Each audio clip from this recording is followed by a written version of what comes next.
Agradeço e convido agora a todos para a próxima mesa redonda sobre incorporações de tecnologia no SUS, o que esperar para 2022.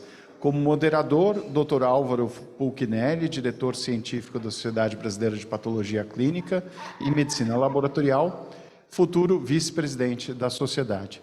Álvaro, muito obrigado também por ter aceito esse convite e a palavra é sua. Bom, muito obrigado, Carlos, muito obrigado a quem nos vê, né, pela internet. É um prazer e uma honra estar nesse evento, né? E essa vai ser uma mesa muito interessante de aspectos fundamentais para nós, né, na patologia clínica e para toda a medicina laboratorial, principalmente porque tange na questão de incorporação de novas tecnologias, algo que a gente vem trabalhando bastante efetividade nisso. Bom, para essa mesa, ela vai ser composta por 5 palestrantes. Né? O primeiro palestrante primeira palestrante, melhor dizendo, para falar sobre tuberculose, o teste IGRA, do Instituto Adolfo Lutz, doutora Érica Kimara. Posteriormente, ela será seguida pela doutora Mariana Stefani, que vai falar sobre hanseníase, teste rápido, a doutora Mariana, ela da Universidade Federal de Goiás. Logo depois, o duoteste, HIV e sífilis, falando pelo Ministério da Saúde, a doutora Daniela Cristina Soares. Logo em seguida, clamídia e gonorreia, também pelo Ministério da Saúde, a doutora Pâmela Gaspar. E fechando essa brilhante mesa, falando de HIV, o doutor José Eduardo Levi, que é da Universidade de São Paulo e os diagnósticos da América. Então, mais uma vez, obrigado. Acho que podemos passar agora para a doutora Érica para dar início à sua apresentação. Bom dia a todos, eu agradeço muito o convite para este evento tão relevante. Agradeço ao Dr. Carlos, que me fez esse convite, a Ana Flávia também, e a oportunidade de estar aqui mostrando para vocês um pouco do trabalho que nós temos aqui. Vou compartilhar a minha tela. Por favor, me fale se está tudo ok.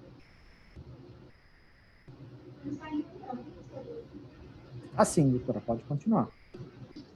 Bem, eu vou falar para vocês sobre a questão da incorporação de um teste que está sendo foi recomendado pela Organização Mundial da Saúde e agora ele vai ser incorporado no SUS. Então, quais são essas expectativas para os serviços? Bom, falando desse teste, a infecção pelo Mycobacterium tuberculosis, que causa tuberculose, ela é uma doença que é curável e prevenível.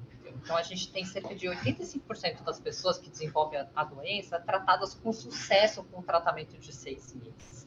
Nós temos para fazer esse diagnóstico testes básicos, que incluem a baciloscopia, que é um teste que foi desenvolvido há mais de 100 anos, testes moleculares rápidos, que também têm sido recomendados pela Organização Mundial da Saúde desde 2010, e a cultura, que é o teste que é um padrão ouro, que pode levar 8 semanas até para promover esse resultado, mas ainda é um método de referência. Então, nós tivemos agora, em 2020, os dados reportados pela Organização Mundial da Saúde mostrando que quase 10 milhões de pessoas adoeceram por tuberculose e nós tivemos um grande problema com relação à pandemia, porque houve um gap muito grande na questão desse diagnóstico e no reporte desses casos.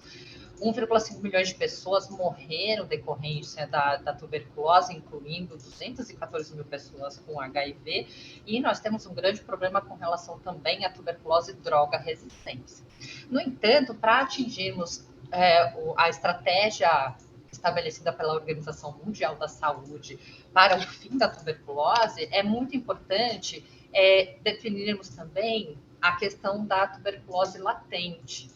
Então, nós precisamos fazer o diagnóstico dessa tuberculose para combater a doença na sua completude. Então, a infecção latente da tuberculose é um estado de resposta imune persistente à estimulação por um antígeno do M-tuberculose, mas sem a evidência da doença. Então, a maioria dessas pessoas, elas não apresentam sintomas de TB, mas elas têm o risco de adoecer. Cerca de 5 a 10% desses indivíduos com a TB latente, se eles não forem tratados, eles vão desenvolver a tuberculose em algum momento da vida deles. Mas a gente não tem um teste padrão ouro para identificar essa infecção. E a maioria das doenças, das diferença grande entre a infecção latente e a tuberculose ativa é a ausência da doença. Então, como é que é feito o diagnóstico dessa tuberculose? É feita a realização da avaliação clínica, radiológica e laboratorial. Os testes laboratoriais, eles incluem a prova tuberculínica e o ensaio de liberação de interferon gama, que são os ensaios que nós temos atualmente. A prova tuberculínica, ela consiste na inoculação intradérmica de um derivado proteico utilizado a partir do Mycobacterium tuberculosis e que vai medir a função, a resposta celular a estes antígenos. Então, a gente tem uma leitura depois de 48 a 72 horas da aplicação e o resultado depende da leitura da induração no braço do paciente. Então, necessitam 2 visitas ao laboratório para poder fazer esse teste. Já o ensaio de liberação de interferon gama é um teste indireto, que ele vai detectar a quantidade de interferon gama produzida pelos linfócitos a partir de uma infecção por algumas proteínas extraídas do M. tuberculosis. Então, a gente tem um resultado que pode ser positivo, negativo ou indeterminado. Muitos estudos já têm mostrado os benefícios de IGRA comparado ao teste tuberculínico. Um deles, que eu mencionei para vocês, é que o IGRA é um único dia de exame. Então, o paciente vai no laboratório, faz a retirada do sangue e ele não precisa retornar. Já o PP dele precisa comparecer 2 vezes, porque é preciso que a pessoa, o técnico, faça a leitura da induração. O IGRA, ele possui uma alta sensibilidade, uma alta especificidade em comparação com o teste tuberculínico. Por quê? Porque o teste tuberculínico, ele pode ser muito variável, principalmente em populações que são vacinadas com a vacina BCG. A gente tem um resultado falso positivo nessa população. Então, a gente tem algumas vantagens do IGRA com relação ao PPD.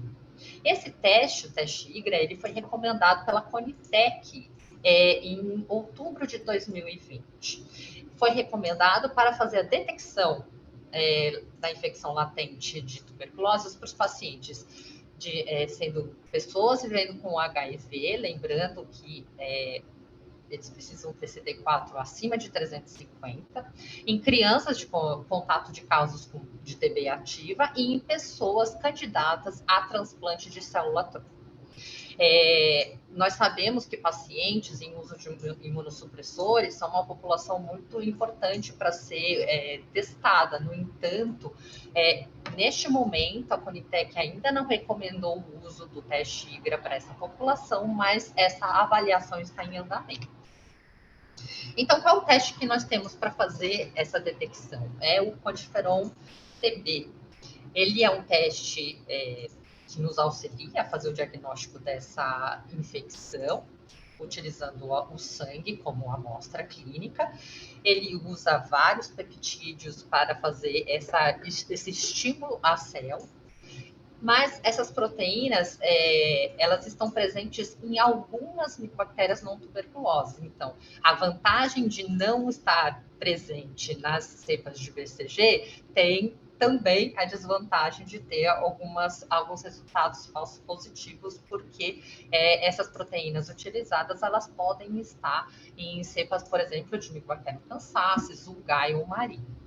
Então, os indivíduos que estão infectados com Mycobacterium tuberculose, normalmente eles têm esses linfócitos no sangue que vão reconhecer esses antígenos micobacterianos. Então, este teste, ele necessita de 4 tubos, nos quais são feitos o teste para controle negativo, controle positivo, e aqui eles vão fazer a avaliação da liberação do interferon gama em células CD4 e células CD8. Então, o QuantiFERON, aqui a gente tem a questão da diferenciação entre o teste tuberculínico e o teste IGRA. A detecção do interferon gama, ela vai ser feita no QuantiFERON TB+, pelo ensaio de ELISA, que é identificado para utilizado para identificar esses peptídeos antigênicos. Então, o processo ele envolve a geração e a secreção do interferon gama, e a detecção e a quantificação vão ser a base desse teste. O SUS, ele colocou, então, a incorporação do IGRA numa portaria em novembro de 2020, um mês depois de que foi aprovado na Conitec. Para isso, então, o Ministério da Saúde está trabalhando para conseguir implantar este teste na rede laboratorial. E, em agosto desse ano, eles solicitaram a apresentação a todas as coordenações da rede de tuberculose de uma proposta de uma rede laboratorial. Então, a rede de laboratórios aqui do estado de São Paulo, do qual eu sou a coordenadora dessa rede, fez um levantamento dos laboratórios que realizam diagnóstico para TB e HIV e que possuem uma infraestrutura adequada. Quais são, então, as necessidades para isso, né? A gente precisa de várias questões. E como esta implantação mostrou-se bem importante avaliar pontos chaves para que ela possa ser bem sucedida, então foi pensado um projeto piloto em colaboração com a QIAGEN, a Gensul e também com as coordenações dos programas de tuberculose e HIV para poder fazer a implantação desse teste. Então, verificamos que são necessidades laboratoriais mínimas, né? A capacidade de coletar essas amostras de sangue, garantir que existe uma malha logística para transportar rapidamente essas amostras para os laboratórios que vão executar o teste. Então, eu preciso de um tempo adequado, preciso centralizar estes laboratórios para conseguir otimizar a utilização do teste. E eu também preciso de laboratórios que possam fazer o processamento, a leitura e a liberação do resultado, de maneira que eles possam ter técnicos treinados e funcionar de maneira que atenda a todos os quesitos de qualidade. Bom, dentro desses laboratórios, então, eu preciso ter uma série de equipamentos e insumos para poder realizar esse teste. Então, ele não é um teste tão simples na questão de infraestrutura. Então, o projeto piloto que nós estamos realizando aqui no estado de São Paulo, ele tem como objetivo avaliar os principais gargalos na implantação de um teste de rotina diagnóstica. Então, como vocês já viram no evento, é muito importante que o diagnóstico seja feito com testes que sejam específicos, sensíveis. No entanto, no momento em que você coloca esse teste numa rede laboratorial, você precisa avaliar toda a população que você vai estudar e qual que é a infraestrutura que existe para poder fazer esse teste, porque os aspectos pré-analíticos ou pós-analíticos, eles podem influenciar diretamente na qualidade daquele exame. Então, para isso, nós vamos avaliar as condições laboratoriais, vamos avaliar a logística e avaliar o layout do laudo. Então, nós vamos utilizar 10 laboratórios de diferentes níveis e localidades do estado de São Paulo. Então, nós temos 4 laboratórios aqui na cidade de São Paulo e outros 6 laboratórios em diferentes cidades do estado.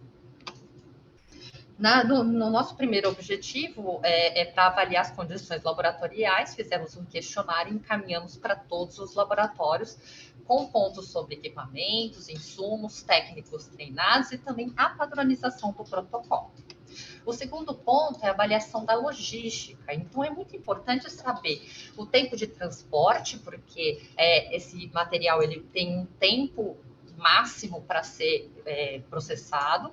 Eu preciso avaliar também o tipo de tubo de coleta e o nível laboratorial. Por quê? A distância é muito importante porque você precisa controlar a temperatura deste material e muitas vezes o tempo que decorre entre o local que foi coletado e o laboratório executor pode afetar muito a questão da temperatura. A questão da coleta, os tubos, a diferença entre os tubos em que você coletar diretamente no tubo que vai ser realizado o teste ou coletar num tubo heparinizado e depois encaminhar? Qual que seria a diferença com relação ao resultado do teste? E também nós temos a diferença dos níveis laboratoriais. Nós temos laboratórios dentro de unidades assistenciais. O tempo de realização desse teste vai ser muito menor do que aquele laboratório que vai receber de uma outra unidade que talvez fique em um outro município. Em um trabalho que acabou de sair, feito pelo consórcio Report, eles estudaram em 2 capitais, no Rio de Janeiro e em Manaus, exatamente a questão da implantação de do teste IGRA e verificaram que a temperatura realmente foi um quesito que afetou a qualidade do exame. Então, a unidade laboratorial também é um ponto muito importante e neste trabalho eles mostraram que as unidades básicas que encaminham para laboratórios executores, elas também têm um resultado que pode ser um pouco alterado, porque a distância, a temperatura, o tempo e o tipo de transporte influenciam no resultado deste teste. Outra questão importante para o projeto piloto será avaliar o layout do laudo. Neste tipo de teste, nós podemos dar para o médico uma informação qualitativa, ou seja, o teste foi positivo, negativo ou indeterminado. Mas também nós podemos dar essa informação quantitativa com relação à concentração de interferon gama que foi detectada no teste, nos tubos, que são, no caso, o TB1 e o TB2. Ainda, o que nós temos na literatura mostra que o nível de interferon gama ainda não foi correlacionado com o estado ou grau de infecção, o nível de capacidade de resposta imunitária ou com a probabilidade de progressão de doença ativa, mas este trabalho ele tem o interesse de avaliar isso. Então, avaliar se estas informações conjuntas vão ser importantes para a tomada de decisão do clínico com relação ao tratamento da tuberculose latente. Então, é muito importante, nós temos a expectativa de que a implantação deste teste vai ser muito impactada por conta da melhoria na infraestrutura laboratorial, mas é imprescindível que sejam feitas pactuações para os fluxos de transporte, cronograma de entrega desse material, fazer um planejamento na aquisição destes insumos, fazer o treinamento técnico de todos os profissionais que vão estar relacionados com esta implantação e verificar um plano de implantação descentralizada com uma implantação centralizada com uma descentralização programada.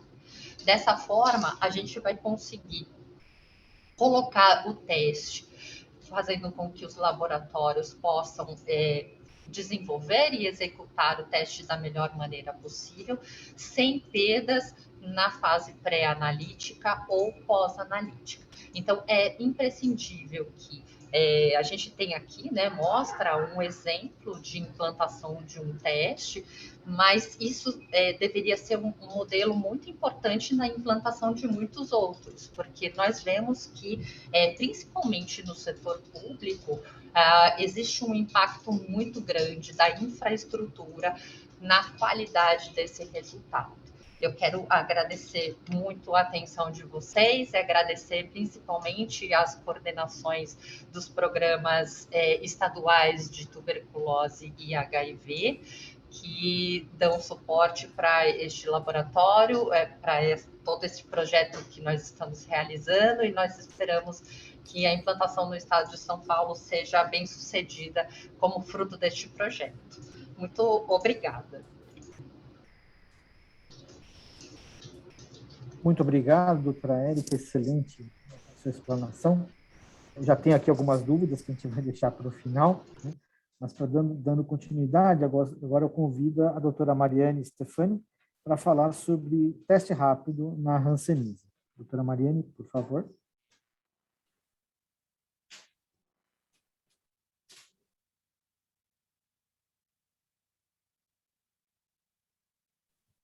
Estou aqui, vamos compartilhar a tela. E sempre um estresse na hora de compartilhar a tela, né? Se ela vai ou não. Não sei se vocês estão... É a frase mais dita nos últimos 2 anos. Vocês estão me vendo e estão me ouvindo? Isso é... Você já... Não sei se vocês já estão vendo. Ainda não.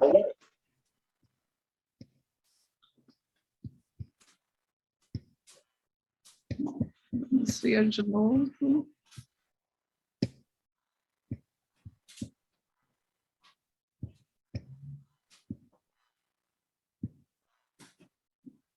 Acho que agora vai, né? Agora vai. Agora vai. Só precisava tirar aqui. Bom.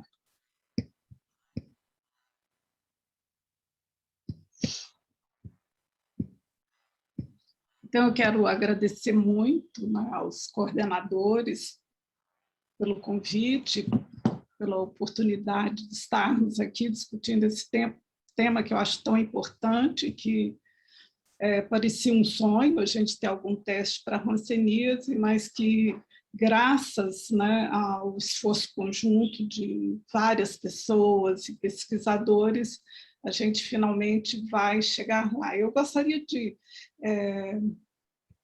compartilhar alguns dados da hanseníase com vocês. Na verdade, a gente, todas as vezes que no exterior eu falava de hanseníase, as pessoas me olhavam com uma cara de louco, assim, nossa, mas essa doença ainda existe, né? Então, infelizmente, a doença ainda existe, a gente tem, por ano, mais de 200 mil casos novos notificados. Infelizmente, também o Brasil é o segundo, né, no mundo em número de casos novos depois da Índia, e ocorre uma coisa interessante em 2020, que acho que vai acontecer para várias doenças, que foi uma redução, né, na prevalência e na incidência, mas, infelizmente, esses dados eles refletem o impacto da Covid-19 na assistência a outras doenças, e a gente provavelmente vai ver isso, né, em vários outros cenários, não só na hanseníase. Lembrando que o Brasil, a Índia e a Indonésia concentram a grande maioria dos casos novos e os casos registrados de hanseníase no mundo. Ela tem tratamento desde a década de 80, ela é causada por uma bactéria, então o tratamento é uma combinação de antibióticos. Infelizmente, né, esse tratamento, apesar de muito eficaz, ele diminuiu a prevalência, mas não impactou na incidência. Existem 2 protocolos de tratamento, um de 12 doses para os pacientes que têm uma carga bacilar maior e um tratamento de 6 doses ou 6 meses para o paciente com uma carga bacilar menor. Então, eu gostaria só de pontuar algumas características dessa doença, que eu acho que a gente ficou muitos anos esperando um teste ideal, né? Para uma doença que é uma doença extremamente complexa e desafiadora. Então, é uma doença granulomatosa crônica, de evolução extremamente lenta, né? O período de incubação pode levar mais de 10 anos.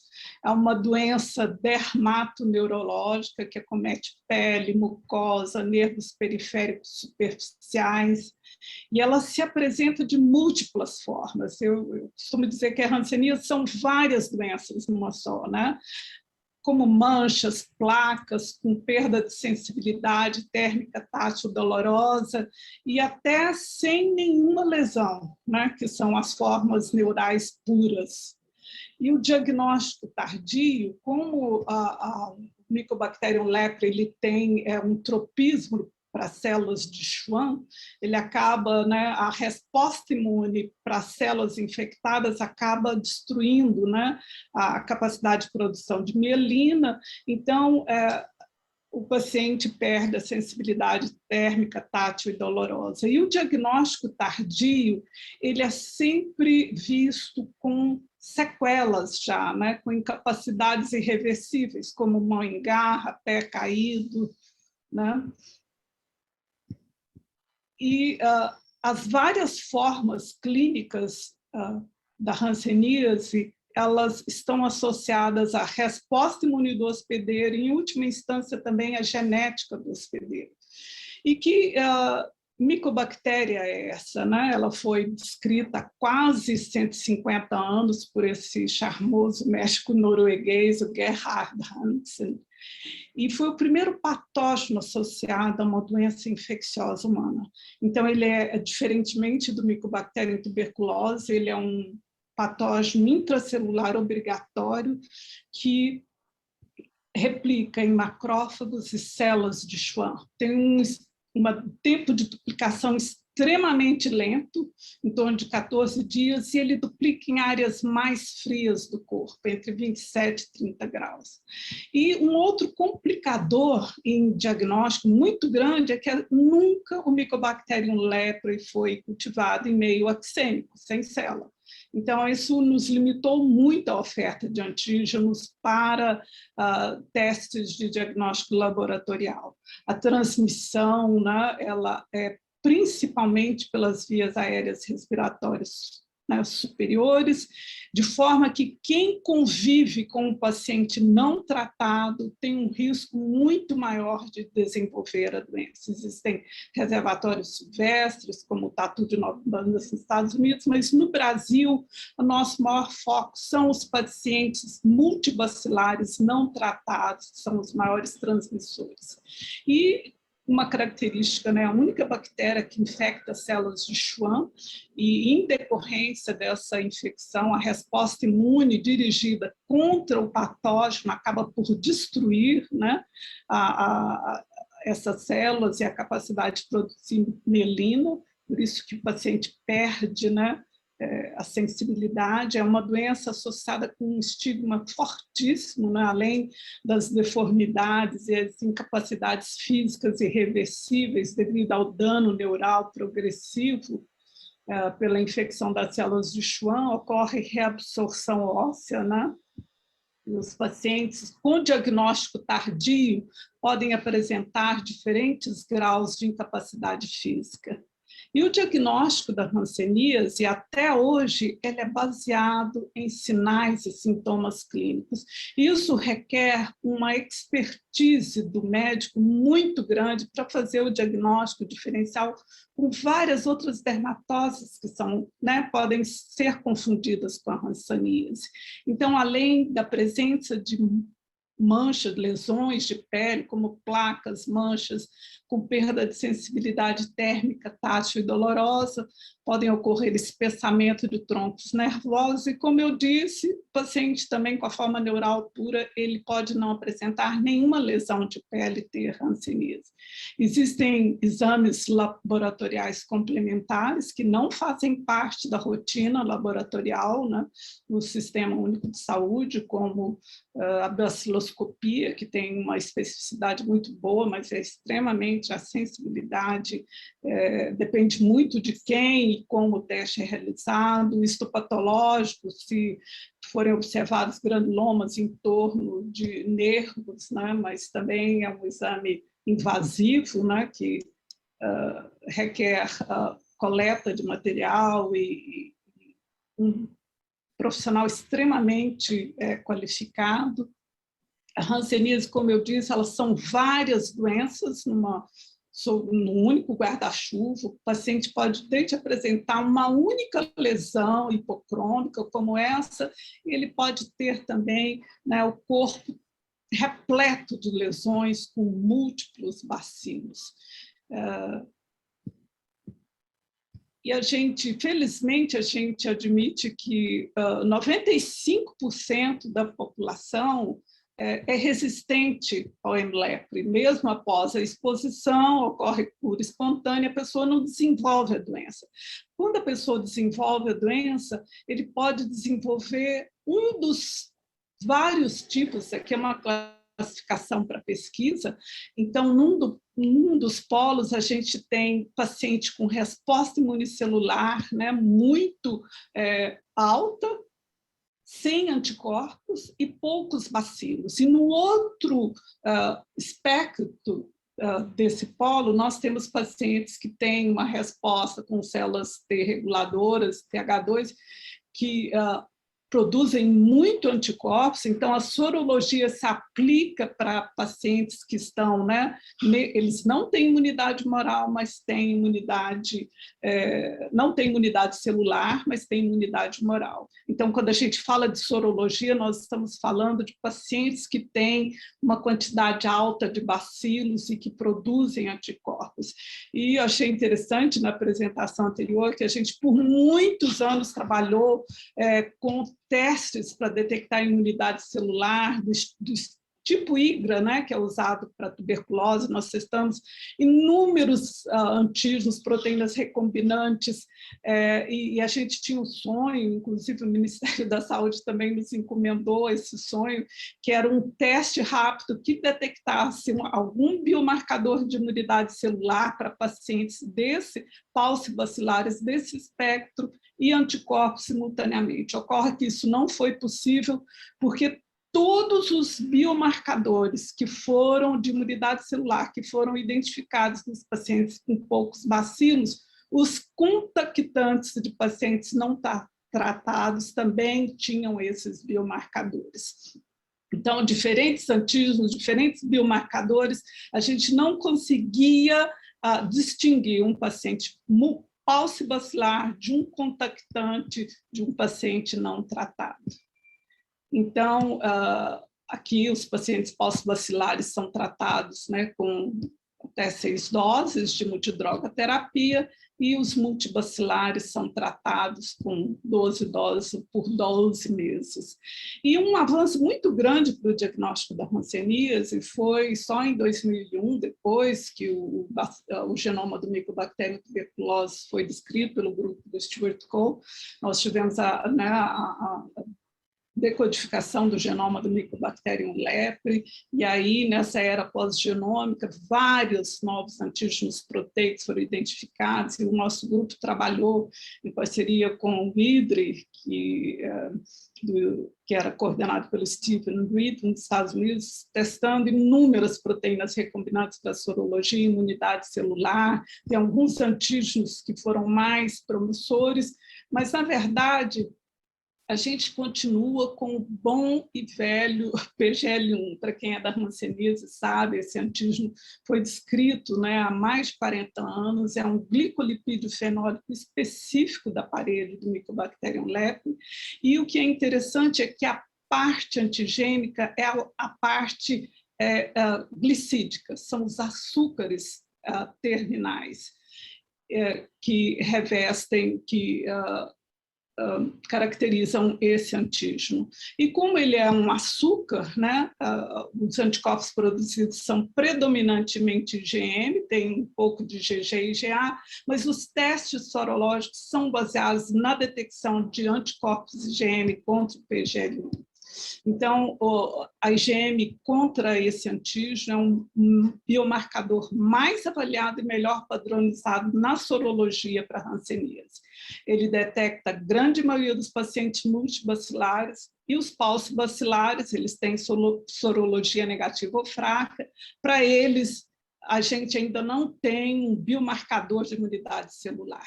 Então, vários estudos avaliaram a aplicação dessa sorologia para classificar pacientes pauci e multibacilares, porque o tratamento desses pacientes é diferente, identificar os contactantes com risco elevado de adoecer, monitorar o tratamento e auxiliar no diagnóstico diferencial entre hanseníase e outras dermatoses que podem ser confundidas com ela. E o PGL1 nativo, como ele é um fenoglicolipídio, ele é extremamente complexo, né, para ser até purificado, e como a gente não tem como cultivar o Mycobacterium lepre, várias formas sintéticas, né, semissintéticas foram utilizadas e têm sido utilizadas para o diagnóstico. Essas formas sintéticas associam a albumina bovina. E a doutora Samira Birer, que está conosco há mais de 10 anos na UFG, ela fez o doutorado, morou décadas na Holanda, e ela fez o doutorado com o PGL-1. Ela desenvolveu, na época, um dipstick, mas como a leitura do dipstick demorava 2 horas, ela, posteriormente, desenvolveu um teste rápido do tipo fluxo lateral para detecção de hanseníase multibacilar. Então, lembrando que esses anticorpos, eles refletem a carga bacilar, então eles são marcadores indiretos da infecção multibacilar. E lembrando que esses pacientes, os multibacilares, são os mais importantes na cadeia de transmissão.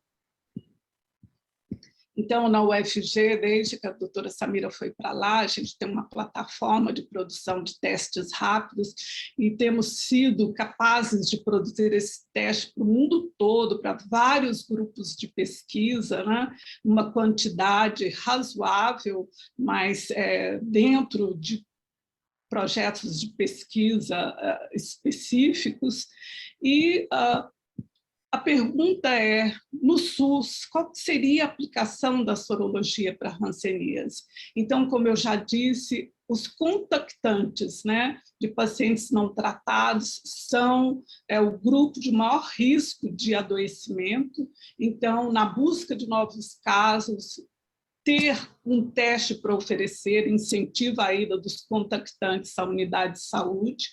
Ele pode auxiliar o diagnóstico da doença multibacilar, diminuir o atraso no diagnóstico e risco de incapacidades, né, as deformidades associadas ao diagnóstico tardio, que são irreversíveis, e a sorologia serve para selecionar contatos com alto risco de adoecimento, principalmente com a forma multibacilar, e possíveis candidatos para quimioprofilaxia pós-exposição.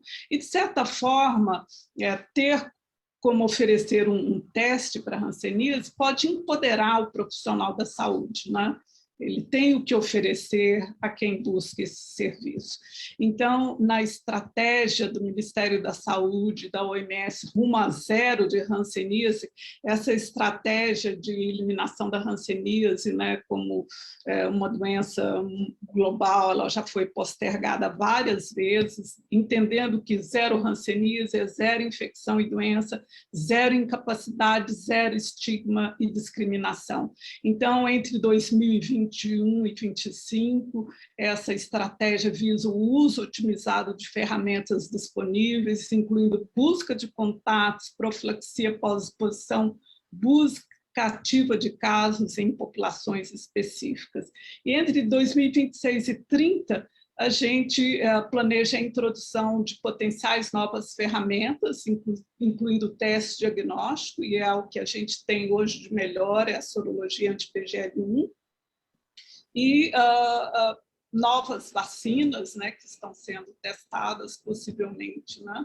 Então, nessa estratégia de rumo a zero hanseníase, a estratégia global até o ano de 2030, ampliar a prevenção da hanseníase integrada, a detecção ativa de casos, busca de contatos de todos os casos novos, ampliar a quimioprofilaxia, detecção integrada ativa em populações-alvo e o uso de novas vacinas que podem aparecer. Então, controlar a hanseníase e as suas complicações e prevenir novas incapacidades, com detecção precoce de casos, diagnóstico preciso e tratamento imediato. Então, lembrando que o atraso na detecção é evidenciado pela alta proporção de pacientes que são diagnosticados já com algum tipo de incapacidade física, né?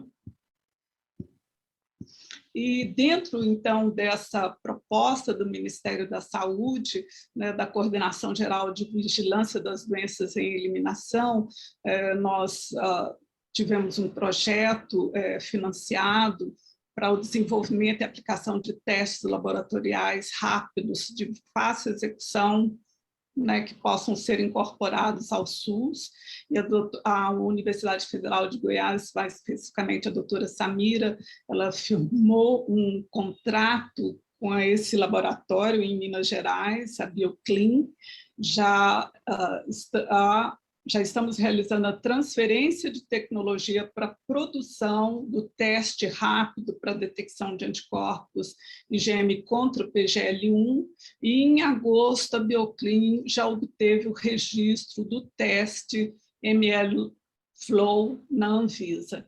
Então, agora esse processo está na Unitec, né, para as devidas aprovações, e eu agradeço a todos pela atenção e estou disponível para responder alguma pergunta que eventualmente surja. Obrigada.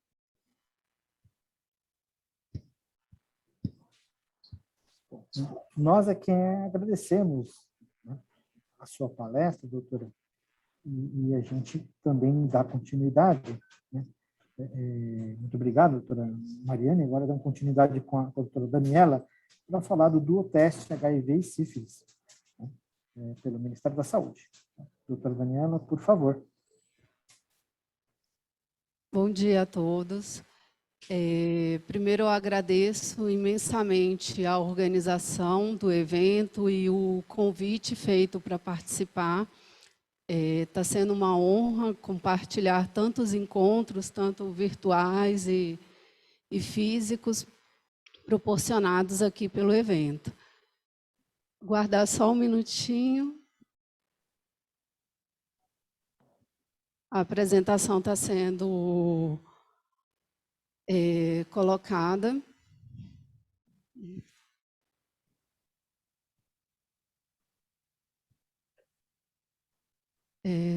Então, estou dando continuidade, né, à mesa que trata das incorporações tecnológicas no SUS e o que esperar para 2022. Hoje eu vou apresentar os resultados do projeto Duoteste Sífilis HIV, que foi também um projeto encomendado pelo Ministério da Saúde. Eu trabalho em uma instituição chamada Instituto Evandro Chagas, é uma instituição de ciência e tecnologia vinculada ao Ministério da Saúde, que fica localizada no estado do Pará, região norte do nosso país, e que tem como nicho, né, a investigação de pesquisas na área biomédica, de medicina tropical, ciências biológicas e meio ambiente.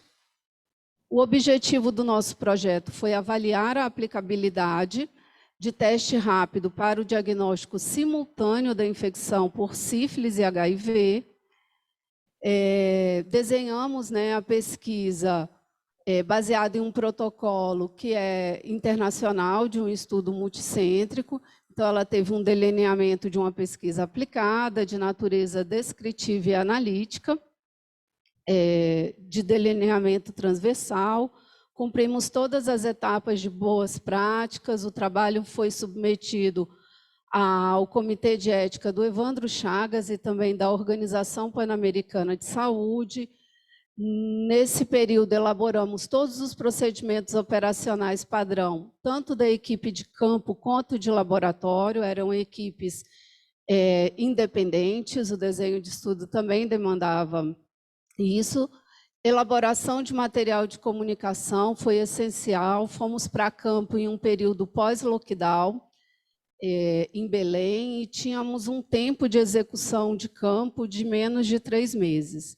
Realizamos todos os treinamentos das equipes, revisão de formulários pós-campo, para inserção, então, no banco de dados e também bancos de imagem e demais tratativas de todo o gerenciamento do projeto, para que todas as etapas fossem mapeadas e rastreadas.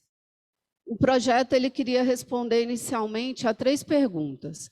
Qual a performance dos testes rápidos simultâneos de sífilis e HIV em um cenário de vida real?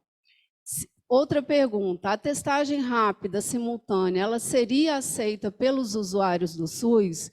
Hoje, né, já foi mostrado no painel, em painéis anteriores, desde ontem, o Ministério da Saúde do Brasil ele tem diversas portas de entrada de pacientes, tem uma política de ampliação da testagem rápida que já é bem conhecida, mas até então os testes são apresentados em dispositivos individuais. Então, esse usuário do nosso Sistema Único de Saúde, ele pode escolher se vai se testar para HIV ou para sífilis ou para os demais agravos. E precisaríamos também entender qual a receptividade dos profissionais da área de saúde a essa nova plataforma se incorporada. Porque também há políticas bem estruturadas, plataformas de treinamento online e também uma avaliação externa de qualidade desses profissionais que executam a testagem rápida no Brasil hoje. Sobre a aceitabilidade, nós acessamos um grupo de 419 gestantes durante atendimentos em 3 unidades básicas de saúde do município de Belém. Durante o atendimento de pré-natal, captamos 56 homens que fazem sexo com homens no centro de testagem e aconselhamento e acessamos 77 profissionais do sexo, né, em ações extramuros, contando com o apoio do consultório na rua da Secretaria Municipal de Belém. Cabe enfatizar que já era conhecido que a prevalência para sífilis e HIV em Belém era muitíssimo elevada.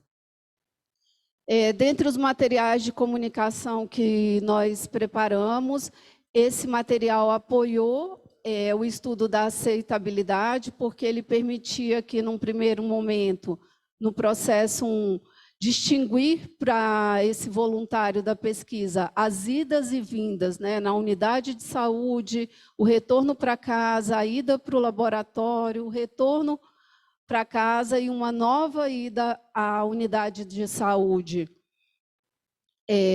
para receber o resultado e então o tratamento, se fosse o caso.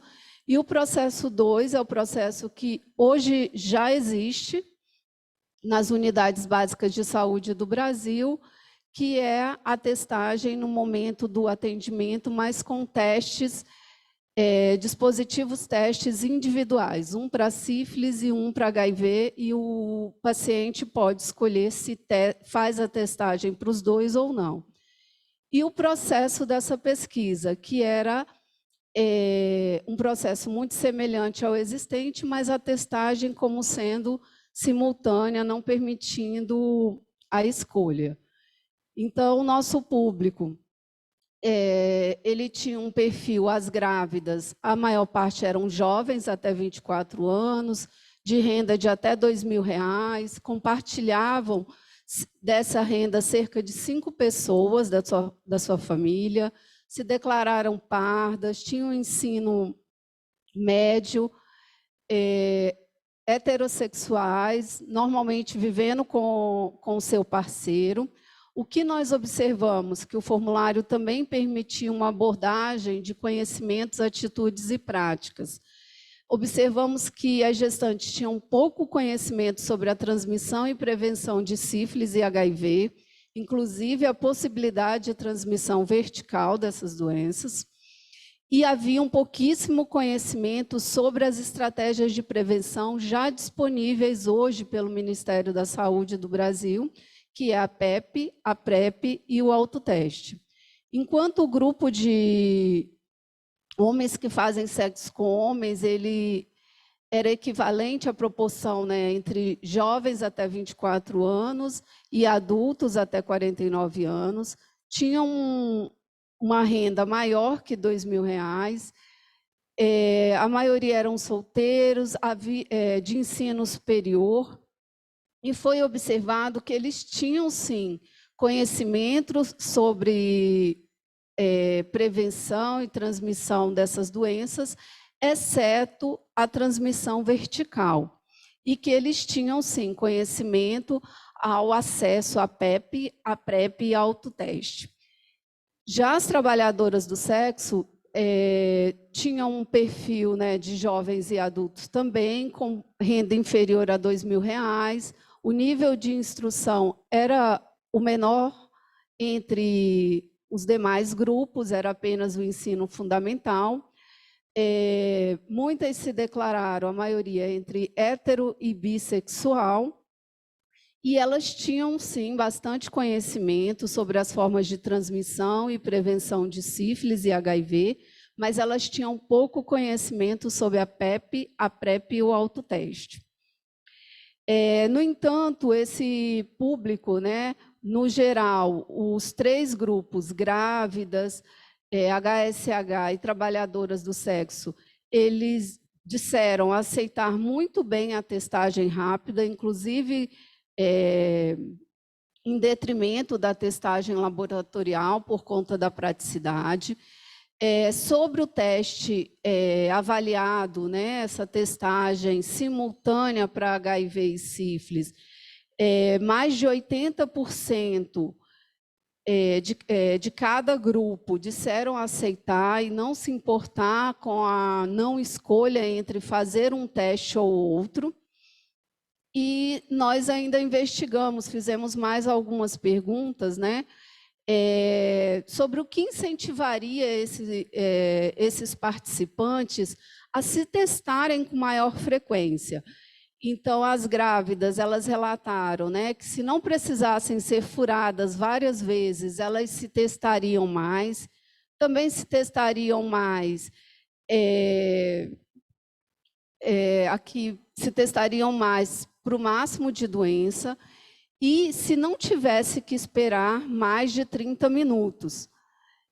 Mais de 40% também dessas gestantes disseram que se os atendimentos, os agendamentos de consultas nas unidades fossem mais ágeis, elas também se testariam com maior frequência, e que elas gostariam de ser testadas em domicílio e sem a picada de agulhas, cerca de 23%. Já o grupo de HSH também destacou, né, que se testariam com maior frequência se não houvessem muitas furadas, né, que também gostam de se testar para o máximo de doenças de uma única só vez, também gostariam de esperar menos de 30 minutos, mas eles gostariam de ter acesso à testagem em campanhas de rua, né, atividades semelhantes ao que faz o consultório na rua, e também se fosse fornecido testagem em domicílio ou nos seus trabalhos. Enquanto as trabalhadoras do sexo destacaram a questão também da espera, né, de menos de 30 minutos, principalmente as grávidas e as trabalhadoras do sexo, elas relataram assim: nós chegamos muito cedo nas unidades, passamos por toda a triagem, fazemos a testagem, então, quando ainda tem que esperar muito tempo, realmente é muito desgastante, porque muitas têm que trabalhar, e aí tinham várias questões associadas. Mas as trabalhadoras do sexo também se testariam mais se encontrassem mais campanhas de testagem na rua e também através de um acesso facilitado ao autoteste. Sobre a usabilidade, que foi outra abordagem dessa pesquisa, que aí já foi a avaliação dos profissionais de saúde da rede, né, dos profissionais que executam o teste rápido na rede de atenção do município de Belém.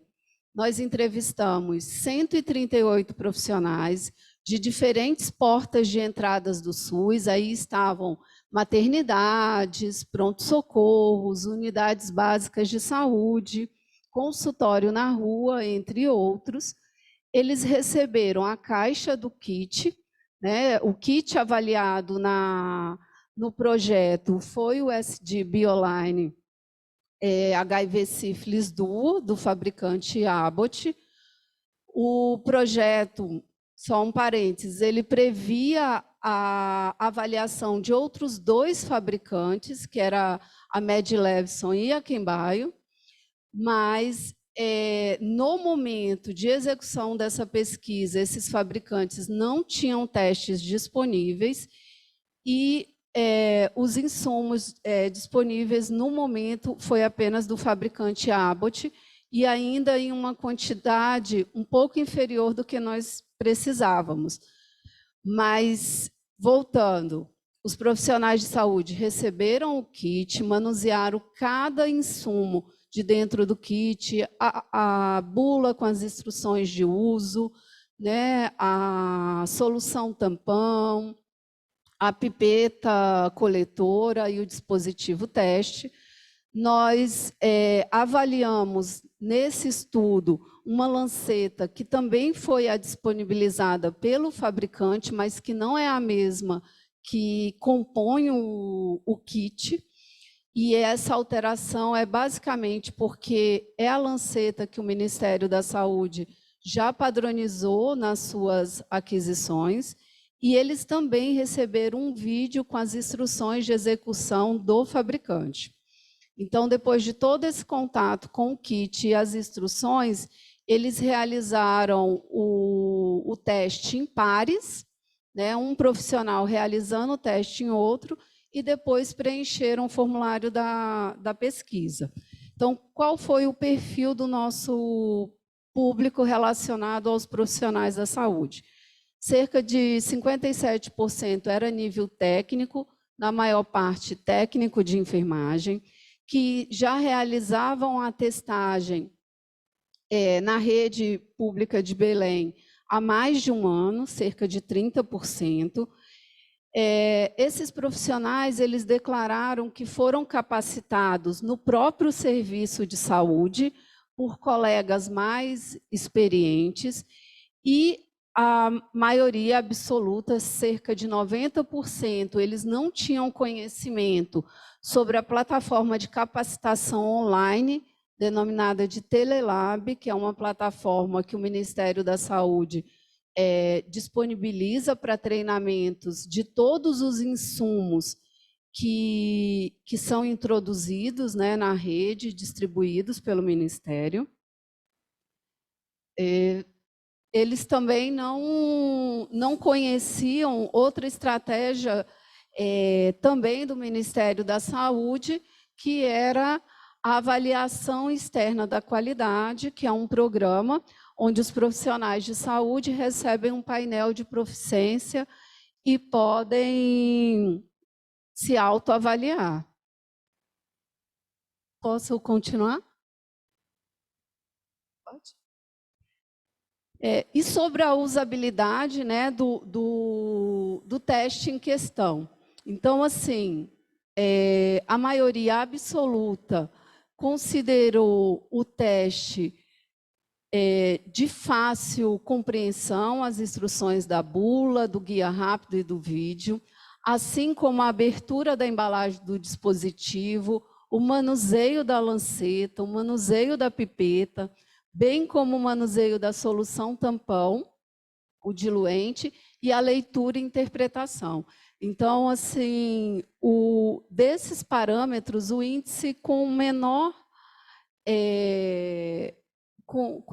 avaliação foi o manuseio da pipeta, mas mesmo assim, quase 80% desse grupo considerou fácil. E aí nós perguntamos também para esses profissionais o que se eles achariam que algum usuário do SUS, né, deixaria de se testar se estivesse disponível apenas o do teste nos serviços. E a maioria, 90%, falou que não, que os pacientes não deixariam de se testar e que sim, eles se testariam. E nós perguntamos individualmente se, enquanto profissionais de saúde, eles prefeririam trabalhar com testes simples ou testes, dispositivos de testes simultâneos, e a maioria também, mais de 80%, relatou preferir trabalhar com plataformas de diagnóstico simultâneo e relacionou várias questões, como agilidade no atendimento, como otimização dos espaços, né, de armazenamento, bem como o pedido desses insumos seria facilitado se incorporado esse teste. Para a acurácia do teste, ou seja, verificar todos os parâmetros de sensibilidade, especificidade, valor preditivo positivo e valor preditivo negativo, nós coletamos o sangue de punção venosa, levamos esse material para o Instituto Evandro Chagas para realizar os testes padrão ouro, e todo esse processo de trabalho foi uma comparação cega e independente, né, entre as equipes, e o teste rápido também foi coletada a punção digital e foi realizado o teste no momento do atendimento e o resultado verificado por 2 pessoas da equipe. Então, o que nós temos aqui de análise de acurácia? Eu destaco aqui os resultados em relação à sífilis, né? Porque a gente já tem aí na literatura a avaliação de parâmetros desse teste em outros países, e os resultados que nós temos disponíveis aí nos repositórios, na literatura, sempre resultados muito concordantes para HIV e menos concordantes para sífilis. E o que nós observamos aqui, tendo como parâmetro, né, os dados que a OMS pré-qualificou esse insumo, então, só para destacar também que a gente avaliou um teste em cenário de vida real, que já havia sido pré-qualificado pela Organização Mundial de Saúde para sífilis, com uma sensibilidade de 87% e uma especificidade de 99,5%. Essa pré-qualificação já garante, né, compras, principalmente em países onde não tem uma estrutura de ações regulatórias e sanitárias bem estabelecidas, mas nós também olhamos para todas as normativas que o Ministério da Saúde do Brasil institui através dos seus manuais técnicos, que para sífilis é uma sensibilidade de 94,5% e uma especificidade de 93%. Então, quando nós observamos os dados do duoteste para sífilis em relação ao teste padrão ouro, que nós empregamos o FTA-BS, que por ser também um teste treponêmico, nós observamos que a sensibilidade foi de 93,95%, é bem maior do que a sensibilidade observada na avaliação da OMS, mas ela é um pouquinho menor do que a avaliação recomendada pelos testes individuais no Ministério da Saúde. Isso nos 3 grupos. A acurácia, a avaliação global, né, do teste foi bastante elevada, foi mais de 99% para sífilis. Só reitero que todos os índices avaliados para o HIV foram totalmente concordantes, foram 100%. E quando a gente realizou, né, as análises de concordância de índice capa, foi possível ver uma relação de concordância quase perfeita ou perfeita nos 3 grupos. Então, mostrando que, em termos de acurácia, o teste se mostrou com um desempenho satisfatório. Então, nós concluímos esse estudo, essa pesquisa de aceitabilidade, usabilidade e acurácia, concluindo que foi muito elevada a aceitabilidade pelos participantes, assim como muito elevada a usabilidade pelos profissionais de saúde. Então, sob a perspectiva do usuário e do profissional de saúde, o teste seria muito bem aceito. Temos uma acurácia satisfatória, que permitiria também a sua incorporação e aplicação enquanto estratégias de políticas de saúde pública, Contudo, todo esse trabalho ele tem que ser muito bem alinhado, porque foi observado uma carência de conhecimento sobre as estratégias de prevenção. Então, à medida que mais testes são disponibilizados, a gente também tem que mobilizar essas pessoas, essa população, para acessar os serviços de saúde, e eles vão acessar à medida que eles compreendem melhor os riscos dessas doenças, assim como tem que ser investido, né, pensado em novas estratégias de divulgação da plataforma Telelab e programa de avaliação externa da qualidade, para que a gente mantenha todos esses serviços a contento. E aí, respondendo à pergunta sobre as incorporações tecnológicas no SUS, né, o que esperar para 2022, relacionado à incorporação do teste duo para HIV e sífilis, nós realizamos um evento em 17 de setembro, que debatemos muito com todos os parceiros lá em Belém, e por videoconferência também com a área técnica do Ministério da Saúde. Então, já foi um pouquinho adiantado, acho que ontem e hoje, pelo Alisson, que o Ministério da Saúde vai sim incorporar plataforma de diagnóstico simultâneo para HIV e sífilis. Vai ser inicialmente uma compra de cerca de 4 milhões de testes, e a aplicação dele inicialmente no SUS vai se dar durante as consultas de pré-natal. A gente sempre começa um projeto tentando responder a uma ou mais perguntas, né? Mas a gente faz o projeto, responde a essas perguntas e fica com mais outras indagações.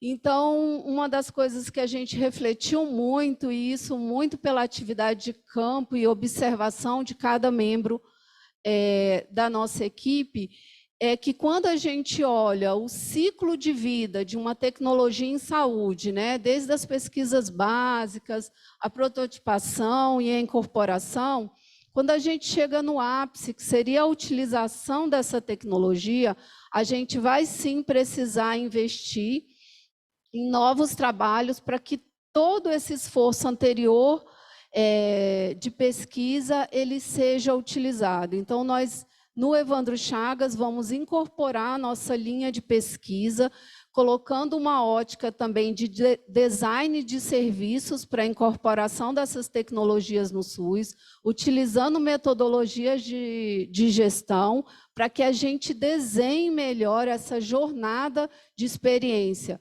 não, do usuário, do gestor e dos fabricantes, e que a gente consiga sim levar mais acesso e mais saúde para toda a nossa população. Então, eu reitero os agradecimentos à organização do evento e agradeço novamente toda a equipe do projeto. Foi uma equipe extremamente engajada, trabalhamos cerca de 12 horas por dia durante essa implantação, aos voluntários, aos participantes, e muito obrigada. Sigo à disposição. Bom, muito obrigado, doutora Daniela, pela sua palestra. E agora, dando sequência rapidamente, a doutora Pamela Gaspar vai falar sobre clamídia e gonorreia. Doutora Pamela, por favor. Então, olá, bom dia, né? Boa tarde a todos.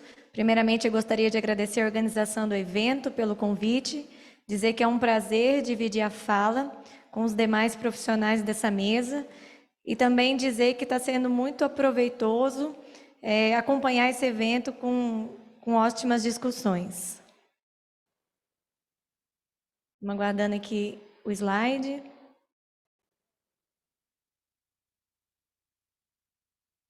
Prontinho? Então, hoje eu vou falar um pouco para vocês, né? Continuando a responder a pergunta, né, as incorporações de tecnologias no SUS, o que esperar para 2022, clamídia e gonorreia. Pode passar? Ah, está aqui o passador. Obrigada. Então, antes de iniciar, Gostaria apenas de reforçar que a clamídia e a gonorreia são infecções sexualmente transmissíveis, que quando não tratadas, não diagnosticadas de maneira correta, ela pode causar consequências gravíssimas, né, ao paciente, podendo levar, inclusive, à infertilidade. Então, são doenças que realmente são consideradas muito importantes em saúde pública para o seu enfrentamento. Por isso, todo o esforço para que haja, então, a incorporação e a utilização de testes diagnósticos na rotina. Então, antes da gente falar da presença desses testes em si no SUS, gostaria de contextualizar um pouquinho sobre um histórico de como a gente chegou nisso, né? Então, toda e qualquer tecnologia que é utilizada no SUS, ela não basta ser registrada na Anvisa. Então, a partir do registro da Anvisa, é necessário, então, que haja o interesse que seja utilizado na rotina do SUS, e aí ela vai passar por uma análise pela CONITEC, que é a Comissão de Incorporação de Tecnologias, onde vai ser avaliado a eficácia, a acurácia, a efetividade, a segurança da tecnologia e a avaliação econômica, que vai comparar os benefícios dela com os que tem até o momento disponível no SUS. Então, depois desse longo processo que vocês podem observar aí na tela, no final, então, vai ser dado um parecer, se favorável ou não à presença, à incorporação dessa tecnologia na rotina do SUS. Então, o que a gente tem aqui para a clamídia, né? Clamídia e gonococo. No início começou com a clamídia, então, em 2008, foi incorporado o teste captura híbrida, pesquisa de clamídia por captura híbrida no SUS. Então, esse teste, ele está presente, portanto, desde 2008, e ele não abrangia, antes ele não falava sobre gonorreia e nem outras técnicas de biologia molecular. Então, com o passar dos anos, com os avanços da tecnologia, cada vez mais surgiu novos testes no mercado, que incluía Neisseria gonorreia junto com a clamídia, sem alterar significativamente o custo da tecnologia, e que também fazia a amplificação do ácido nucleico e não somente a detecção, como é o caso da captura híbrida.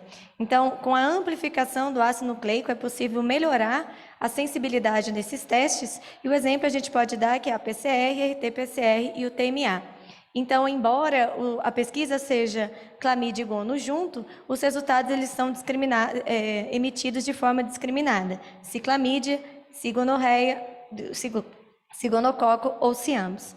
Então, em 2018, a gente, uma vez que já estava incorporada essa tecnologia no SUS, a gente solicitou alteração do procedimento de captura híbrida para a detecção de clamídia e gonococo por biologia molecular, dado todo esse contexto que eu falei para vocês. Então, essa alteração foi aceita, e aí a gente hoje tem o procedimento que consiste em testes que utilizam técnica de biologia molecular para a detecção de ambos os patógenos em amostras biológicas. Então, a partir do momento em que a gente tem esse código de procedimento, então, como eu mostrei, todo o procedimento incorporado no SUS, ele tem esse código. A partir do momento, então, que o código abrangiu, então, mais testes, foi possível, no protocolo clínico e diretriz terapêutica, que ele dita como que vai ser o uso dessa tecnologia no SUS, então foi possível colocar a recomendação de quem testar e como testar com essa nova tecnologia, né, com esses testes. Além disso, nesse contexto, surgiu uma outra questão, que depois de 20 anos de tentativa, foi possível ter o lançamento dos resultados da primeira edição de sucesso da vigilância da suscetibilidade do gonococo aos antimicrobianos, que é denominado o SEM-GONO. Então, nessa avaliação, que utilizou as amostras coletadas em 2015 e 2016, foi possível observar uma elevada resistência à penicilina e à tetraciclina, como era esperado, uma elevada resistência ao ciprofloxacino, como também era esperado, só que até aquele momento a recomendação nacional de tratamento para clamídia e gonorreia era o ciprofloxacino. Então, por quê? A gente não tinha evidências nacionais suficientes para mudar na CONITEC, que foi aquele primeiro slide que eu mostrei para vocês. Então, a partir desse momento, foi possível alterar. A gente vê que a azitromicina tem uma resistência intermediária, a ceftriaxona e a cefixima, que são cefalosporinas de terceira geração, tinha 100% de sensibilidade. Então, corroborando os protocolos internacionais, mudamos, então, o tratamento para ceftriaxona e azitromicina. Além de tudo isso, né, que deu um alerta no Brasil sobre a importância de se testar para gonorreia, principalmente por causa dessa questão de resistência, teve o paciente de Londres, o caso de Londres em 2018, que foi considerado a pior supergonorreia do mundo, supergonococo do mundo, e depois desse caso, vários outros foram diagnosticados. Então, o mundo ele estava num alerta, de novo, né, bem grande em relação a isso. E aí, em 2008, então, em 2018, o ano era 2018 ainda, a gente foi apresentar esse resultado de como foi estabelecida a vigilância do gonococo no SUS, quais os desafios enfrentados no Congresso Mundial e Europeu da IUST, que é a International Union Against STI, em Dublin. E aí aconteceu um episódio lá que eu costumo classificar como a janela de oportunidade política para clamídia e gonococo, né? Um policy window. E aí, essa janela eu dou o nome de PrEP. Então, surgiu, né, no mundo, cada vez mais se falava de PrEP. O Brasil foi apresentar os dados, era uma reunião da OMS, e aí nos perguntaram se a gente tinha um rastreio de clamídia e gonococo desses pacientes.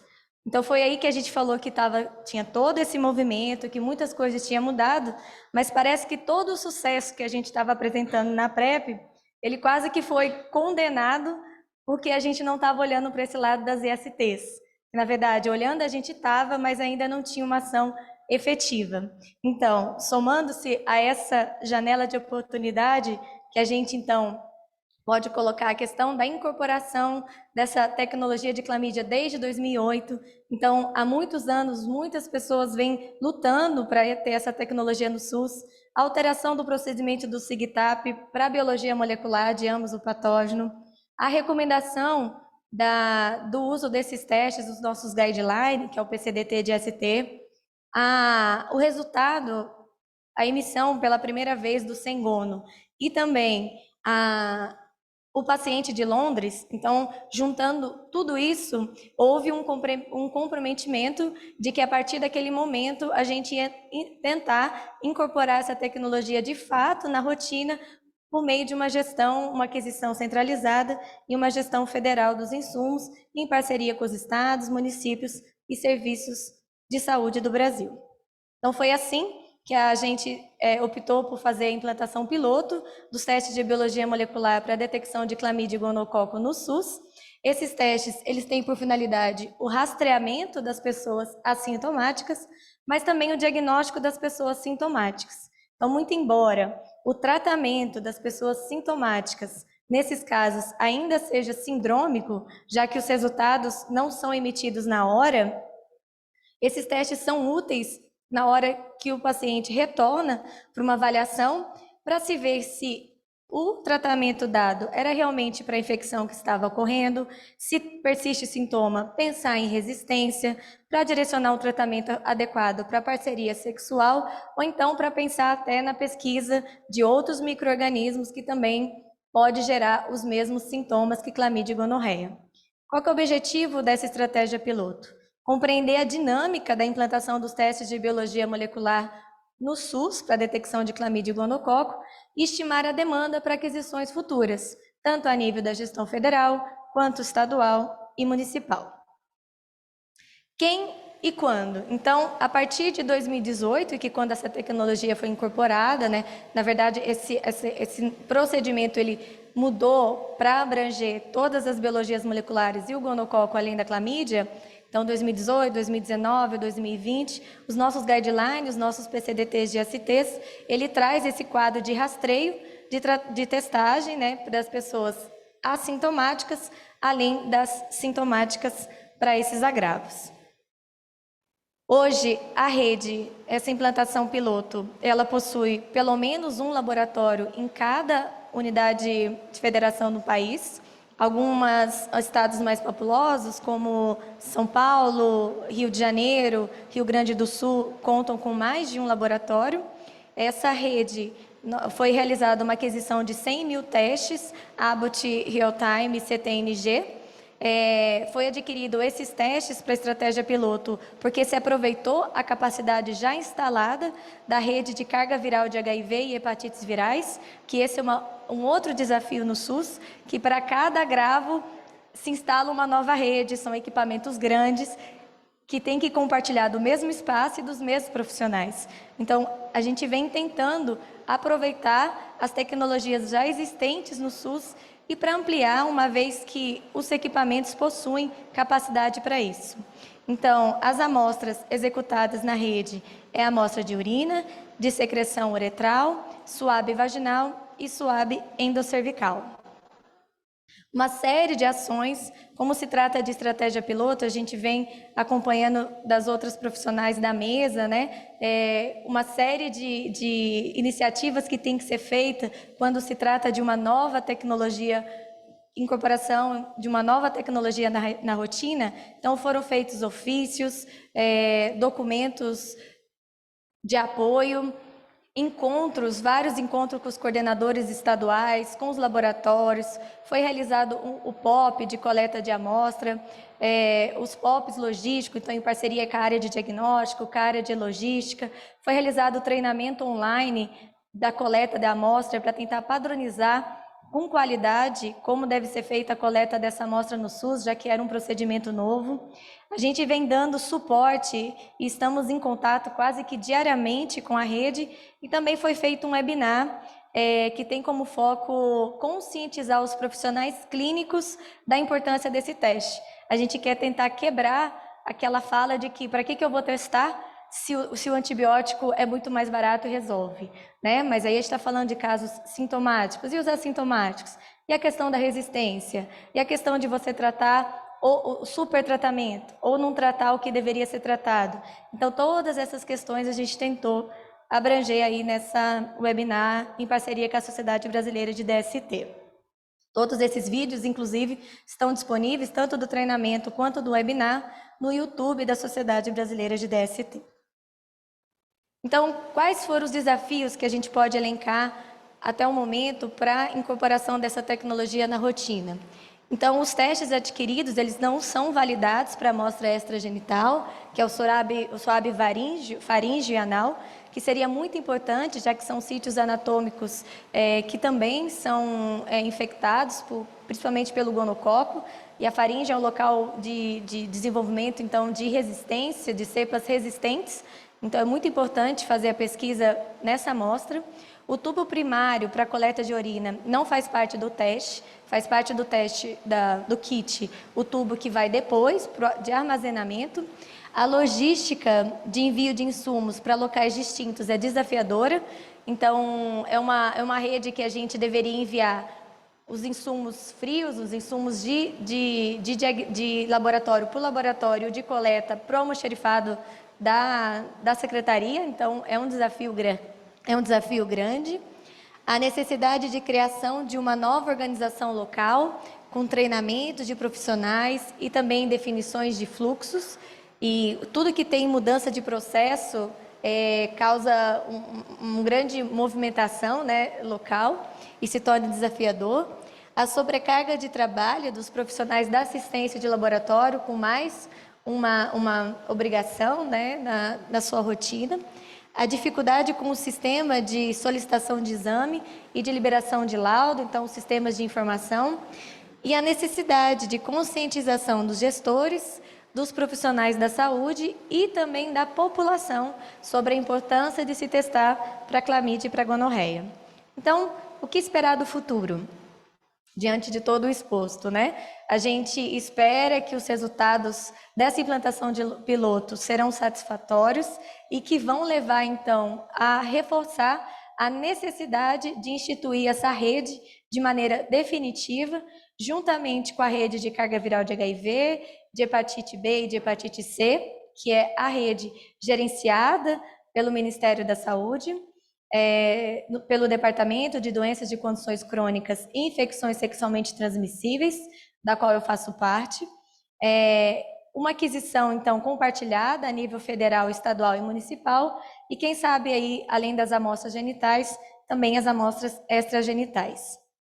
Outra questão, então, que se espera para o futuro, e nós temos essas estratégias em andamento, que é a etiologia do corrimento uretral masculino dentro do projeto Sengono. Então, para além da avaliação da resistência do gonococo aos antimicrobianos, há também uma outra frente do projeto, que é uma coleta de amostra para a realização de biologia molecular e detecção de multipatógenos, para compreender qual que é a etiologia do corrimento uretral no Brasil, e também para aquelas amostras em que houver a detecção do micoplasma genitálium, fazer a avaliação da resistência. Porque, assim como o gonococo, o micoplasma genitálium é mais um desafio de um patógeno que vem desenvolvendo resistência aos antimicrobianos. Outra ação que também está em andamento é a incorporação também da rede piloto para a detecção de clamídia, Neisseria gonorreia, tricomonas vaginalis e micoplasma genitálium. Então, com essa rede, pretendemos determinar a prevalência desses 4 patógenos em gestantes atendidas em serviços de pré-natal no SUS, que conforme esse protocolo da OMS, ela é um proxy da população geral. E aí vai ser possível a gente lutar na Conitec também pela incorporação da tecnologia dos demais agravos que ainda não estão incorporados no SUS. E, por fim, para uma construção de estratégias piloto do futuro, a utilização de testes moleculares rápidos, a fim, então, de chegar, ter uma ampliação do acesso a essa tecnologia, como foi mostrado já ao longo do evento, ontem na palestra do José, hoje na palestra do Alisson e demais colegas. Passar, então, da abordagem sindrômica para a abordagem etiológica, e aí, quem sabe, poder fazer uma avaliação da resistência no local e o tratamento conforme resultado. Além disso, a autocoleta, que já foi bastante falada aqui no evento, e a telemedicina, que com o advento aí da Covid, ela vem se mostrando cada vez mais necessária em saúde pública. É isso que eu gostaria de trazer para vocês. Muito obrigada e eu sigo à disposição para os questionamentos. Perfeito, muito obrigado, doutora Pamela. E dando continuidade,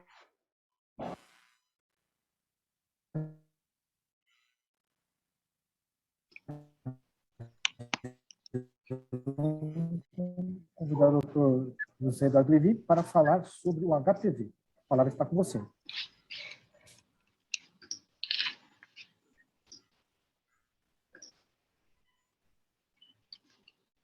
Bom, boa tarde a todos. Eu não sei se me ouvem. Agora estamos ouvindo, sim. Ouvindo? Bom, boa tarde a todos. Muito obrigado, doutor Álvaro, pelo convite. Carlos Gouveia, prazer estar aqui com vocês. Vou falar aqui sobre o tema do HPV, só um instante. Pronto. Conseguem ver minha tela, né? Sim? Tá bem.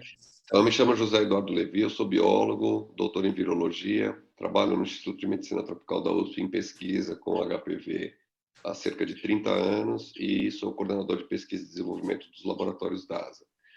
E com muito prazer vou falar para vocês sobre a incorporação, eventual incorporação do teste de HPV, no SUS. Esses são meus conflitos de interesse. E, bem, a Organização Mundial da Saúde estabeleceu recentemente uma meta de eliminação do câncer cervical, cujo objetivo é que em 2030 os países signatários tenham atingido o objetivo 90-70-90. Então, que 90% das garotas com menos de 15 anos já estejam vacinadas, que 90% das mulheres com lesões precursoras e câncer cervical estejam em tratamento ou tenham sido tratadas, e que 70% das mulheres na idade de rastreio tenham feito pelo menos 2 testes de rastreio na sua vida, um com 35 e um com 45 anos de idade. Então, esse seria o compromisso do Programa de Eliminação do Câncer Cervical para 2030, que está aí. A Organização Mundial da Saúde publicou já em 2018 uma lista de testes essenciais, ou seja, testes que todo ser humano deveria ter acesso em sua vida, complementando a lista de medicamentos essenciais que são sempre publicados. e pela primeira vez surgiu nessa lista um teste de HPV, DNA. Mais recentemente, não só a Organização Mundial da Saúde investiu ou advoga o uso do rastreio para o câncer de colo de útero utilizando o teste de HPV, como publicou, inclusive, um guideline de como isso deve ser implementado em programas de rastreio. E a base de tudo isso, do uso de teste de HPV em substituição ao rastreio convencional, que no nosso país é feito com a citologia cérvico-vaginal, a base disso são estudos que foram publicados na década passada, grandes estudos populacionais, randomizados, que basicamente comparavam. Um braço fazia teste de HPV, um braço fazia citologia, e acompanhava-se, então, essas mulheres por algum tempo, e via-se qual teste detectou o maior número de lesões, além de outros objetivos secundários. E esse trabalho é marcante da Lancet, porque ele, na verdade, é a junção desses 4 grandes estudos, Itália, Suécia, Reino Unido e Holanda, em que se prova que o rastreio baseado em HPV promove uma proteção muito maior, de 60% a 70%, quando comparado com a citologia. E que também o acompanhamento dessas mulheres, agora já por muitos anos, diz que é seguro que esse intervalo de testagem seja espaçado para 5 anos. Então, essa é a base experimental que comprova a validade, a vantagem da utilização do teste de rastreio baseado no teste de HPV, onde a grande força desse tipo de abordagem vem de sua sensibilidade. O teste de HPV é muito mais sensível do que citologia para a detecção de lesões de alto grau e câncer. Então, enquanto que a sensibilidade para lesões de alto grau está na ordem de 50% a 80%, variando muito de acordo com o serviço de citologia, o teste molecular vai da ordem de 90% a 99%. Isso vai promover uma redução no número de procedimentos de triagem, como colposcopia, por lesões citológicas ou inespecíficas, ou que não são o verdadeiro fator, a verdadeira lesão precursora do câncer de colo, o ASCAS e o LCIL, permitem aumentar o intervalo de triagem, e acho que esse é um ponto muito importante também, a questão da automação, onde a gente não tem uma análise subjetiva, que é dependente do treinamento, do citotécnico, que é muito difícil, e com isso a gente consegue produzir grandes rotinas, uma grande produtividade, coisa que é difícil de atingir com a citologia e que é obviamente necessário para o rastreio em massa, como é aquele do câncer de colo de útero. A desvantagem, então, é a especificidade clínica. Isso retardou muito o uso de testes moleculares de HPV para rastreio. Por quê? Porque a grande maioria das mulheres que têm HPV DNA positivo não tem qualquer lesão. E isso dificulta a orientação, os algoritmos de triagem. Então, isso foi algo que, até ser resolvido, dificultou ou atrasou, retardou o aceite desse tipo de abordagem pelas sociedades científicas e mesmo por órgãos regulatórios. E a outra coisa que é sempre colocada, a teste HPV é muito caro. Então, nós vamos ver essa questão do custo, se realmente é um argumento válido ou se é um argumento que é lançado apenas por aqueles que têm uma visão contrária à introdução do teste molecular de HPV na rede pública. Teste de HPV é custo efetivo para rastreio de câncer cervical na África do Sul, na Holanda, na China, no México. É custo efetivo em qualquer lugar do mundo onde se faça esse tipo de análise.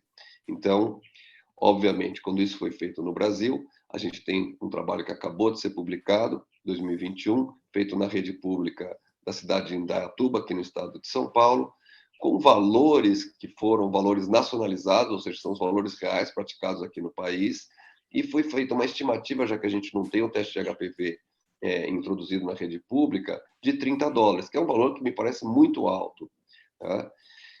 Bem, esse estudo mostrou claramente que teste de HPV é custo efetivo, então quando você tem um ICER negativo, significa que ele, quando introduzido, ele leva a economia de recursos, e aqui são duas abordagens, a abordagem puramente teste de HPV de alto risco, e a abordagem que faz citologia na população de 25 a 29 anos e teste de HPV na população de 30 a 64 anos, que é ainda mais custo-efetiva, porque a citologia, nesse cálculo, é mais barata do que o teste de HPV, então ele leva à economia. Então está provado também que, na realidade brasileira, obviamente, o teste de HPV não leva a um gasto maior, ele leva a uma economia de recursos para o país. E não é por outro motivo que não só a sensibilidade, ou seja, toda a questão humana, a questão de vidas que são salvas, a questão econômica, porque são mulheres em idade economicamente ativa, o pico de câncer de colo de útero no Brasil é 50 anos de idade, então são mulheres que têm filhos, que têm netos, que podem e continuam trabalhando e são privadas disso por uma doença que é prevenível e que é detectável e tratável. É o único câncer humano que tem uma única causa conhecida e que, portanto, que é passível de detecção e detecção precoce. Então, por esse motivo, muitos países no mundo já se lançaram à substituição do rastreio baseado em citologia pelo rastreio baseado em HPV. Em azul escuro você vê os países que já têm programas nacionais ou subnacionais puramente baseados em HPV, ou seja, não tem mais citologia no rastreio. A Austrália é um exemplo, a Turquia é um exemplo, a Holanda, obviamente, que foi o pioneiro, o Reino Unido também, e algumas áreas da Espanha, de Portugal, dos Estados Unidos, onde se faz mais o coteste, o próprio México também, áreas da América Central, Argentina e outros países com estudos pilotos já iniciados faz tempo, como o Paraguai, como o Peru, como o Equador, que não está marcado aqui, a Colômbia, El Salvador. Então, todos os países de alta incidência de câncer de colo de útero ou fazem já o rastreio para câncer de colo de útero com teste de HPV, ou tem projetos pilotos em andamento e estão adequando as suas legislações para fazer isso. A própria Índia também, que é um outro sítio de um grande número de casos de câncer de colo de útero. Lembrando que o HPV é um vírus de DNA e, portanto, seguindo o dogma central da biologia molecular, DNA que faz RNA que faz proteína, a gente pode usar como analito tanto o DNA do vírus, que é o que mais se fala, mas também o RNA mensageiro do vírus, ou mesmo proteínas virais, ou mesmo proteínas celulares produzidas em face da agressão por HPVs oncogênicos do queratinócito, da célula epitelial. E por isso, a gente tem uma série de possíveis testes, famílias de testes moleculares, testes que amplificam o DNA, testes que puramente hibridizam, mas não amplificam, os testes que amplificam o RNA mensageiro, como eu coloquei aqui, e os de detecção de proteína, por exemplo, E6 e E7, que são proteínas virais, ou proteínas celulares, que são patognomônicas, marcadoras da expressão das proteínas oncogênicas de HPV. Os testes baseados em DNA são os que têm maior sensibilidade clínica, portanto, conferem maior valor preditivo negativo. Os testes baseados em proteínas, eles têm maior especificidade clínica, portanto, maior valor preditivo positivo. Então, a gente tem que jogar com essas duas coisas, lembrando que sempre que a gente está falando de rastreio de qualquer coisa, o que nós queremos é maior sensibilidade clínica, maior valor preditivo negativo. Quando eu digo que a mulher não tem câncer de colo de útero, ela não tem e pode voltar daqui 5 anos. Quando eu digo que tem, eu posso até estar errado, mas eu tenho a oportunidade de fazer, então, uma triagem com outras provas e outras metodologias. Por esse motivo, abre-se um mercado aí global, que são todas as mulheres do mundo em idade de rastreio. Então, com isso, muitos testes de HPV surgiram. Hoje nós temos no mercado, comercialmente disponíveis, 254 testes de HPV. Infelizmente, a grande maioria desses testes, olha, mais de 90% não seguem os pressupostos de qualidade para um teste de HPV ser usado para rastreio, e 82% não tem nenhuma publicação analítica ou clínica em revistas avaliadas por pares. Então, a mensagem é que teste de HPV sim, mas não qualquer teste, com muito rigor, qual é o teste, como ele foi validado, qual é a experiência clínica com esse tipo de teste.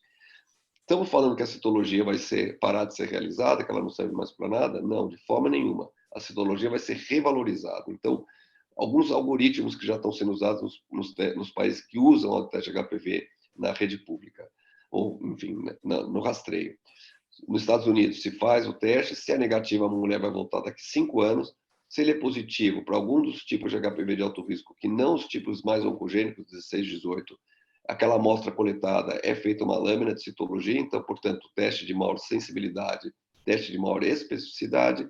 Se a citologia for normal, essa mulher é convidada a voltar num prazo mais curto.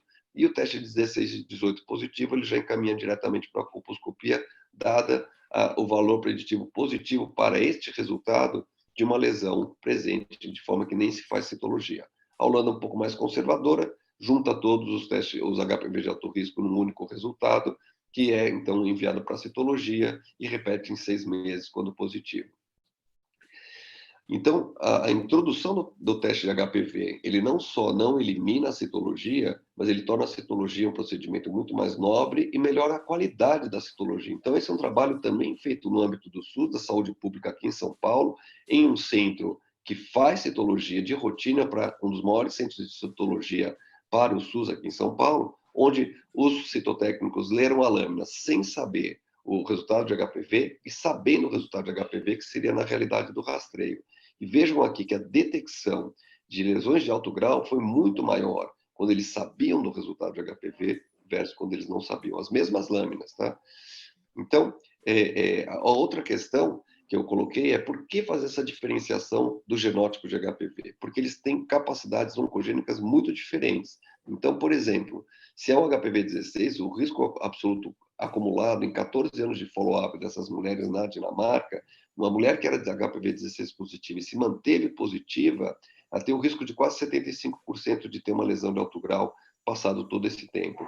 Versus alguns outros tipos de HPVs que também são classificados como alto risco, são de alto risco, são encontrados em câncer, mas são muito menos oncogênicos ao longo do tempo. Então, numa medicina mais personalizada, faz sentido a gente distinguir esses dois tipos de infecções por HPV de alto risco. O estudo de Indaiatuba utilizou aquele mesmo algoritmo americano, estão mandando para a colposcopia as mulheres com 16, 18 positivas, e dizer que isso já está implantado na rede pública em Indaiatuba. É um estudo já de implantação, um estudo de mundo real, provando ser possível e desejável a utilização desse tipo de teste. Na nossa experiência aqui em São Paulo, um estudo com 16 mil mulheres também na rede pública, a gente vê que as frequências dos genótipos de HPVs, principalmente daqueles que a gente atribui menor oncogenicidade, são quase metade de todas as infecções. Então, eu sabendo disso... Parabéns, hein, meu? Tá ficando mais velho? E olhando aqui a taxa de sobre a taxa de citologia normal, a gente consegue ter uma aproximação da oncogenicidade desses HPVs. E vejam que aqui, nesse estudo transversal, as mulheres que tinham esses tipos de HPVs não tinham lesão. Então, de forma reforçando essa mensagem, isso é mais fácil de administrar porque tem menor necessidade de colposcopia e procedimentos de triagem.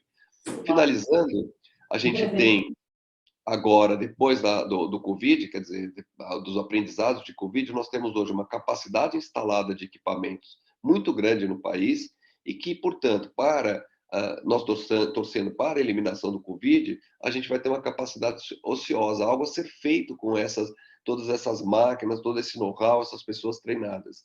E o melhor, a maior demanda existente na rede pública brasileira para a utilização de equipamentos de biologia molecular, de PCR, é no rastreio do câncer de colo de útero. É a única demanda de alta necessidade, de high throughput, né, que eu consigo enxergar hoje na rede pública. Além disso, podemos já introduzir, eventualmente, melhorias que foram verificadas com o Covid, como, por exemplo, a realização de testes sem a necessidade de extração, dado que os esfregaços cérvico-vaginais, do ponto de vista celular e físico-químico, se assemelham aos esfregaços nasofaríngeos que a gente usa para a Covid também. Então, em conclusão, o rastreio baseado em HPV, ele é desejável, ele é custo-efetivo, ele melhora a qualidade de vida dessas mulheres, ele antecipa, ele torna o tratamento mais efetivo, ele cura e ele é econômico para a rede pública. Portanto, o fato de ele não estar sendo implantado no SUS em 2022, mas clamídia neisseria, nada contra, parabéns à Pamela, que conseguiu implantar clamídia neisseria, mas o HPV não tem qualquer respaldo científico da Organização Mundial da Saúde, da Sociedade de Ginecologia e Obstetrícia, inclusive as brasileiras também. Então, não é por causa de ciência que isso é recusado, não é por causa de economia que isso é recusado também. A gente tem que buscar aí onde estão as resistências a essa modificação que é tão necessária no nosso país, que segue sendo um país de alta incidência, algumas regiões de altíssima incidência de câncer de colo de útero, o que é uma vergonha para o nosso país. Muito obrigado pela atenção. Bom, muito obrigado, doutor José Eduardo, né, também pela palestra. A gente está com um tempo um pouco exíguo, né? Então, acho que todas as perguntas que forem eventualmente enviadas aí para os nossos palestrantes, elas vão ficar disponíveis no site da CBDL e vão poder ser respondidas por lá, né? E, nesse momento, também eu queria agradecer a presença de todos os palestrantes e notar que cada uma das palestras teve uma complementaridade em relação às outras, né? Posso começar lá citando desde o teste do IGRA, onde a gente começou a falar da questão que eu achei um ponto muito importante, a questão da estabilidade da amostra, do tempo de envio dessa amostra, do ponto de coleta até o laboratório de referência. Isso é uma dúvida muito importante que a gente tem ainda hoje, né? Prosseguindo na avaliação do teste para a hanseníase, né? É muito interessante o fato de ter sido um teste desenvolvido aqui no país, nas nossas condições, né, em que ainda eu ressaltaria, né, que deveria ser mostrado com um pouco mais de ênfase a questão da acurácia do teste, do desempenho desse teste, né. Quando falou-se do teste, né, do duoteste, acho que sim, atinge um ponto muito importante, que é a perspectiva do usuário. A gente sempre tem também as questões técnicas muito hipertrofiadas, e essa questão da acessibilidade, do aceite do paciente, do aceite da equipe de saúde que trabalha com esse tipo de teste, quer dizer, da mudança de cultura para um teste rápido, é fundamental, e acho que esse trabalho é isso com brilhantismo, né, que a gente consegue mudar rapidamente a cultura quando esse teste está próximo de quem precisa, do paciente, né. A Pamela também aqui, né, quando o desafio dela dessa implantação em nível nacional, desnecessário dizer dessa grande dificuldade em trabalhar isso, e finalmente o ponto tão propalado pelo doutor José Eduardo a respeito da prevenção, ou seja, então uma outra dimensão ainda desses testes que foram incorporados na rede pública. Então, eu vejo assim uma extrema complementaridade entre todas essas palestras. Fiquei muito honrado em poder assisti-las e em poder participar desse evento, né? E agradeço a todos e reitero que as eventuais perguntas, os questionamentos, por falta de tempo, a gente, né, não vai conseguir respondê-las aqui nesse momento, estarão à disposição no site da CBDL. Quem eu agradeço, em especial a pessoa do Dr. Carlos Gouveia, pelo convite para nós coordenarmos essa mesa. Então, acho que estamos à disposição e acho que o nosso evento ainda continua. Obrigado e uma boa tarde. Boa tarde a todos.